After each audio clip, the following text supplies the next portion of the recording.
The Modi government in India is set to break the so-called record of 400 out of 548 parliamentary seats, which would be the biggest win in 30 years. And Modi in the parliament has said that he will take big decisions that would last like thousands of years. So there's a big vision attached to it. So how do you see that relation being played out until the current administration of Justin Trudeau and Jagmeet Singh are in control of Canadian government? Yeah, that is the unfortunate thing is we have, because of social breakdowns and different bad actors infiltrating Canadian politics, we have two leaders in Justin Trudeau and Jagmeet Singh who are highly antagonistic to India for separate reasons. One is an outright ideological Khalistani separatist, and again, most countries don't like violent separatist movements happening within their countries. In fact, every country has that stance since the beginning of time. And Justin Trudeau is sort of part of this, let's say center-left establishment type expert thinking, which is sort of filled with all these different grievance studies. And on the metric of oppressor oppressed, people have managed to frame India as oppressor to its different geopolitical opponents, whether it be Pakistan or the Khalistanis or whomever it is. So you have a very philosophically antagonistic Canada to a very Indian India. So Modi, right, is set to probably form a very, very significant majority, which will give him the political capital to do things that will make Jagmeet Singh and a bunch of snooty Western elites who know nothing about India very upset. I have seen some flickers of understanding of the issue inside the Conservative Party. So that is a good sign for Canada that in 2025, it's likely that Canada-Indian relations will be on a much better footing, but we do run the risk of, there's going to be a year and a half where likely the Modi government will have a very, very strong mandate, has geopolitical aspirations, as all countries do, but has, major things. We're talking about the economic corridor, through Saudi Arabia to Europe, which is very important. And they're he's signaled that he's going to be doing things to secure India's economic future and their geopolitical weight in the world as a nation that again has over 1 billion people, largest population. And the common logic is you got to think that enough Western leaders will do the basic math of it's China or India, right? And China is openly antagonistic and India is openly non-antagonistic. Which are you going to pick? The problem there is the CCP has spent a lot of money and a lot of time and a lot of effort on cultural infiltration of different countries. And will those interests win out over national interests? And I think the answer to that will depend on the country it's posed to, and it goes on there. Some countries I have higher hopes for. Canada is not on my top 10 of them. Do you think Jagmeet and the Liberals are somehow holding the Canadian interest as hostage over their political aspirations? And do you think that does serve justice to the position that they hold? No, I think this is a very important, thing to talk about for a lot of Canadians. And I would argue that this didn't start. I mean, this didn't start right now or on India file. This started when they made that deal, during the convoy.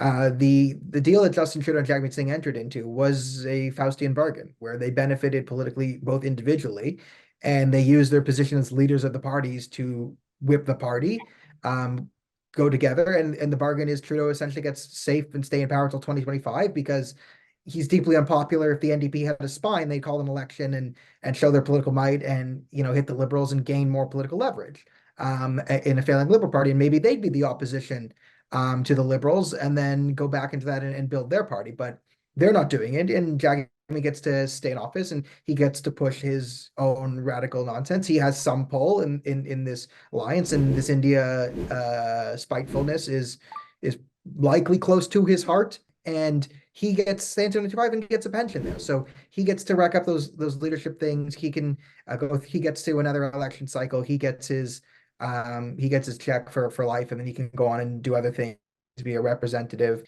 join the farming protest of 3032, run around, screaming about whatever it is he wants to scream about, and run off into sunset. And Canadian interests and the interests of the Liberal Party and the NDP party are also compromised.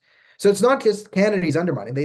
The deal they made also undermines their own political parties moving forward too. We want to compare the geopolitics of Canada under Harper administration to the Trudeau rule of 8 years. Yeah, I think there's three categories you can compare the two on, or any real, let's say any country's leadership. So first I would say is like reputation, right? So what is like, political reputation building internationally? What, right? Geopolitics, like how much weight do you have in the room to throw around with Brazil, Argentina, Australia, Russia, China, like, right?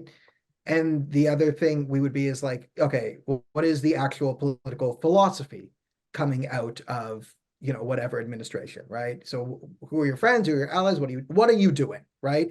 What people think of you matters. What are you doing matters. And then one thing I always think on sort of geopolitics that is more like why geopolitics and domestic politics are in is like, break it down, it's energy, right? You can call this like geopolitical leverage, but it's energy, right? What does what can you sell to markets and economy really? But everyone needs to go from point A to point B. So comparing Harper to Trudeau there, you have a sort of a night and day philosophy on energy, right? Harper is more on your sort of conservative side. You want to call it drill, but he was trying to, expand our energy industry responsibly, get pipelines built to the America, get our energy, Canadian energy to market. And that's what he wanted. Trudeau, however, is the opposite, right? Shutting down the pipelines, putting in the carbon tax, which is again a tax on energy. And again, in politics, like this whole thing on Ukraine is we're talking about a carbon tax on Ukraine from Canadian form, energy. So that's where we are. So right there, there's your one is philosophically make more energy, create more leverage. One is against it. In terms of actual, policy and philosophy, you again have a massive shift on that kind of breaks down on the right left political spectrum, you could say, geopolitically. But to be clear on it, you look at Justin Trudeau, the most infamous clip is him admiring the basic dictatorship of China running for election. So not exactly harsh on our adversary. So in terms of CPC policy, he is more, I'd say, openly, capitulatory than Harper. Now, not to say Harper gets an A+. Harper was part of the old school political thought, the Nixon from 1970s of if we do economic trade with China, they will be our friends and not our adversary. And we've seen that to not be 100% true. And most definingly on political philosophy, I think would be their policies on Iran and the Islamic Republic running it. Whereas Harper closed down the Islamic Republic's embassy because it was being used to spy on and harass dissidents inside our country.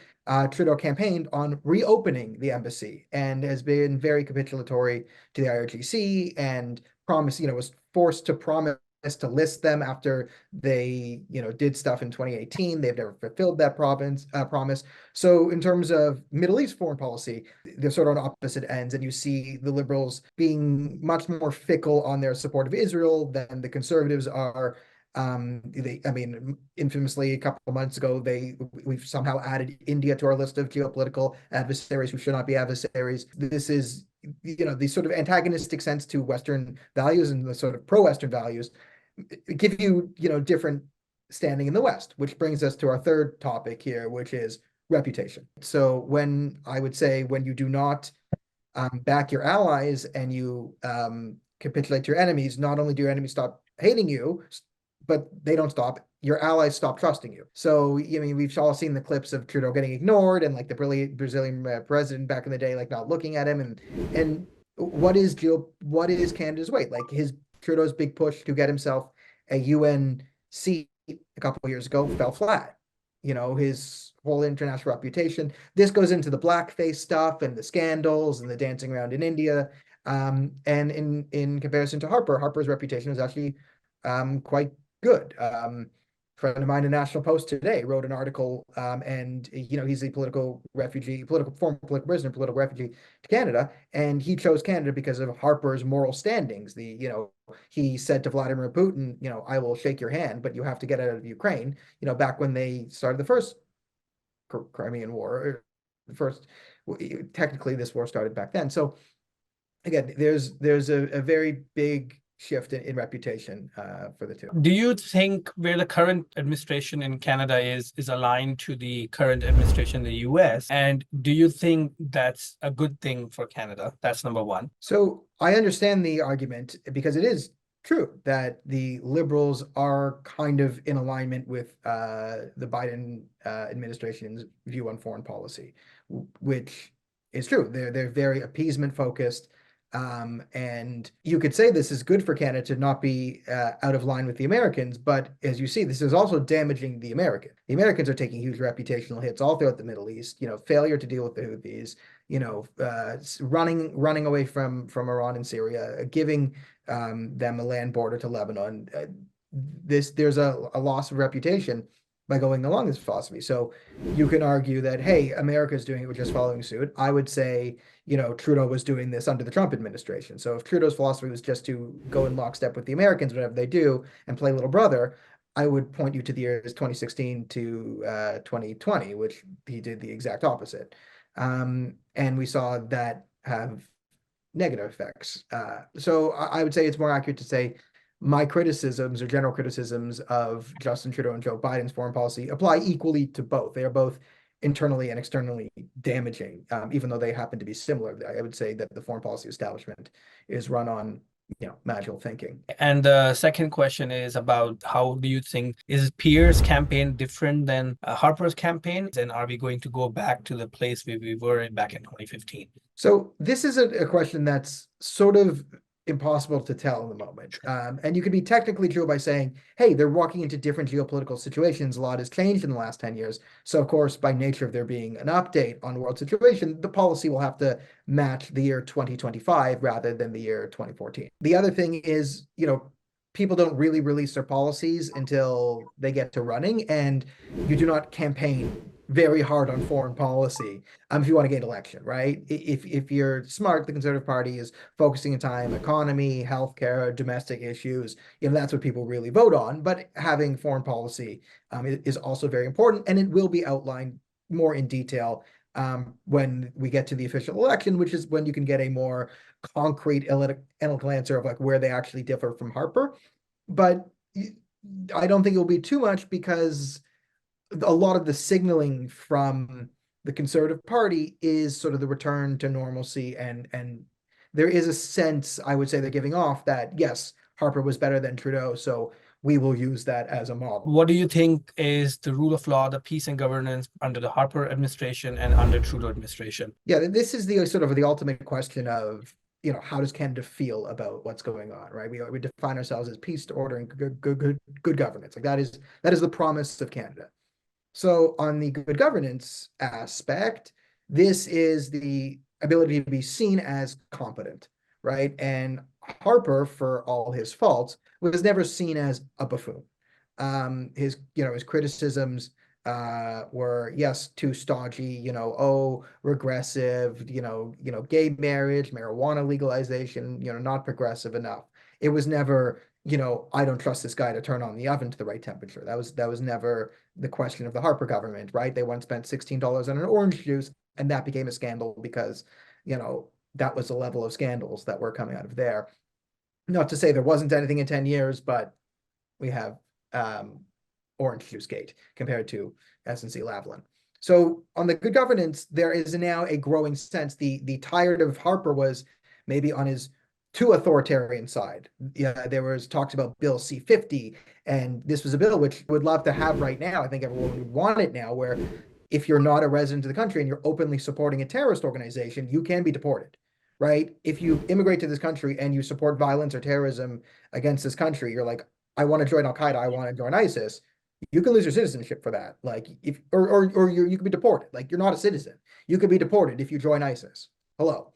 That was seen as, oh, Harper's trying to criminalize immigrants and this and that. And the other scandal around that time, to be fair to the opposition to him, was he had banned some climate science, whatever, people from his event. the counter to that is he labeled them eco-terrorists.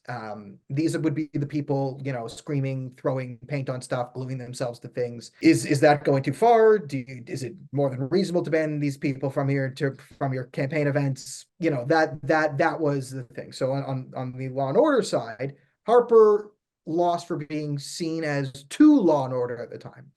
You can then make the converse argument that that is a luxury of a society that feels like it is in a place of adequate law and order. Not to say that Canada was the safest country in the entire world, but Canada was widely perceived to be a safe country. You would look at Chicago and be like, oh my God. And someone who's from Toronto, it's not that there was no violence in Toronto, that there's no, drugged up homeless people rummaging around, but it was definitely, you knew there were, and if you traveled anywhere, you knew there were places in the world that were worse than that. And the sort of decline we see now and towards, the increase in violent tendencies, is this right to put this all on the Trudeau administration? Or is this, a failure at every level of government, one could argue, right? This is a philosophy that has come out of institutions of depolicing.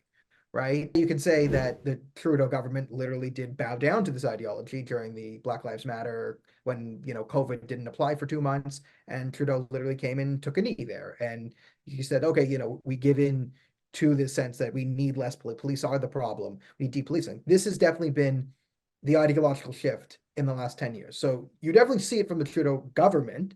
They have pushed this narrative that, policing creates more crime. Not the other way around. And I think we have enough evidence to bear out that this is not the case, that actually enforcing laws reduces the chance of people breaking the laws. And this goes to the peace and order part, where we're now at a point where criminals understand en masse. There's sort of been a critical mass within the criminal underworld, and you would say other organized crime institutions, that, oh, crime is not being enforced. We can go and steal cars. Like, cars are being stolen systematically in Canada. It's not just, oh, there's a car thief because, it's the Aladdin thing, or there's a guy and he just needs a loaf of bread to feed his pet monkey. He's really a good guy. He just needs to jack this car right now. No, there's no enforcement. We have catch and release systems, that we have entire chop shops and organized crime and ports. And again, these cars are getting out of the country en masse. Hello, this is not just individuals doing this. This is a system. This is a systematic organized crime problem we have. And I would argue that the reason is because there's no enforcement. So because there's minimal deterrence, you now have an economy for this, and you add that to times where times are tough. You've now created a market. We've created a market for crime with not strong enough disincentives for the crime. Therefore, more crime. What could possibilities exist for Canadians to expect, especially in the Middle East? Israel is on a mission, and Bibi mentioned that he wants to get rid of Hamas no matter what. But then you have a deal with Saudi, which has been taken off because they want to go back to the 1967 resolution. Is there an end to the war that coming in the next 2 years? Yeah. Okay. So my opinion on this is the war is not going to end, at least until the next US election, as both Democrats and Republicans have widely different foreign policy philosophies. And I would argue, if you look at the entire context of what Joe Biden is doing, not only is he not effective for American interests or Israeli interests, right? He's not in Israel's interest. What he's doing is in American interest. He has not provided the Israelis with a viable win condition. And this is something not a lot of people will talk about when it comes to Israel. It's okay, what's a viable win for the Israelis? The Israelis need to destroy Hamas and make sure that, it's, yes, bring the hostages home, but the more important war aim, long term, is making sure October 7th doesn't happen again. Right? And how do you get into a situation where that doesn't happen again? And the Americans say, oh, we have to make a Palestinian state right now, so reward them for the terrorism. There can't be any territorial losses. And even you have Anthony Blinken running around trying to give Hezbollah a part of the Golan Heights, which is never even part of Lebanon. So the Israelis are no boss. So for them, they're not saying this publicly, but I assume there's an internal calculus going, all right, in order to win this war, we're going to need a different a Republican in office, or we're gonna have to do this without the Democrats, right? So Israel either have to win the war completely solo and just dictate to the world its terms, or get a more viable U.S. administration in that's actually going to sort of assert itself in the Middle East and counter the Islamic Republic of Iran, because the IRGC, which is the Islamic Revolutionary Guard Corps, like their international terrorist syndicate, is openly at war with Israel, and now like you can say, oh, the war is just in Gaza, but missiles have been flying in from Lebanon the entire time since October 7th, even before October 9th, and Israel went into Gaza. Hezbollah started launching missiles at Israel. So all this talk of, oh, there's fear of a wider war escalating in Lebanon. Well, it's already there. Like, we can not call it a war and pretend it's not happening, but Hezbollah is firing missiles into Israel, and Israel's firing missiles back at Hezbollah. So call that what you want to call it. You can call it a regional escalation of a kinetic. They're at war, right? Both sides are fundamentally different, and Hezbollah is an existential threat for Israel. I think all this being said, I think the Israelis would be wise to sort of keep operations, let's say in Gaza, and they might get to a status quo and equilibrium in the fighting with Hamas, and like play a slow game of whack-a-mole going forward to get them into the US election, see if they can get a Republican government, and then actually try and get some sort of viable peace deal and solution that might have some lasting benefit. But I don't see that happening under Joe Biden. The Canadians would continue this sort of nonsense policy, this magical thinking, the same thing. I think this sort of failed Biden thought. I mean, the Liberals are very, very, very, very capitulatory to the IRGC. Personally, I have a friend who was likely murdered by one of them in Toronto, and again, the Canadian government didn't care too much about Iranian dissidents. Again, this is a contrast to what we talked about with Stephen Harper, who shut down the embassy because of stuff like this happening. So expect the Liberal government to continue its ideological nonsense. And if Trump gets back in, and I think we go back to 2016 to 2020, where we're oppositional antagonistic, and we continue to think the world's a magical place, and then we have to wait for a conservative government to get us back to a reality-based foreign policy.